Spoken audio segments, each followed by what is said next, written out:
आता कैलास अडगावकर ज्वेलर्स सोबत सोनं घेणं झालं आणखीन सोपं. मेकिंग चार्जेसवर तब्बल 50% सूट. मर्यादित कालावधीसाठी नक्कीच भेट द्या.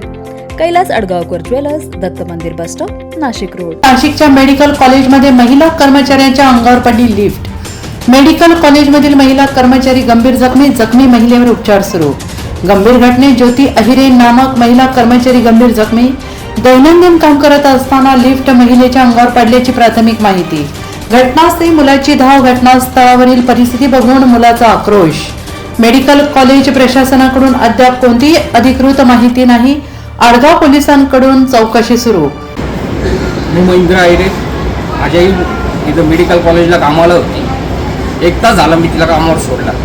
माझी आई इन्स्ट्रुमेंट घेऊन जात असताना लिफ्ट डायरेक्ट लिफ्ट तिच्यावर पडली आणि लिफ्टच्या मध्ये तिचा मुंडकं अडकलं आणि डॉक्टरांनी मला फोन करून सांगितलं तुझ्या आईचा BP लो झालेला आहे, त्याच्यामुळे तू लवकरात लवकर इथं ये.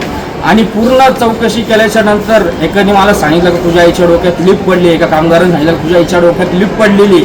तर मी पूर्ण मला घुसू देत नव्हते, मध्ये बघू देत नव्हतं. एक सुद्धा डॉक्टर मला सांगत नव्हतं माझ्या आईला झाला काय म्हणून. असं मी पूर्ण चौकशी केल्याच्या नंतर तिथं पूर्ण रक्त सांडलेलं होतं. त्याच्यावरून माझ्या लक्षात आलं की माझ्या आईची जी मान आहे तर पूर्ण त्या लिफ्टमध्ये अडकलेली. त्याच्यामुळे माझ्या आईचा जीव गेलेला आहे. आणि इथले लोक सगळे खोटं बोलतात. एकही जण व्यवस्थित काही सांगत नाही आहे. पूर्ण एक सुद्धा डॉक्टर व्यवस्थित काही सांगत नाही आहे मला. डॉक्टर बोलताय का तिचा BP लो झालेला आहे, पण BP काय वगैरे काही लो झालेलं नाही. तिचा श्वास सुद्धा बाहेर निघत नाही. माझ्या आईचा जीव गेलेला आहे आणि हे आम्हाला येडत काढू राहिले. NCN न्यूज साठी रोहन दानी, नाशिक.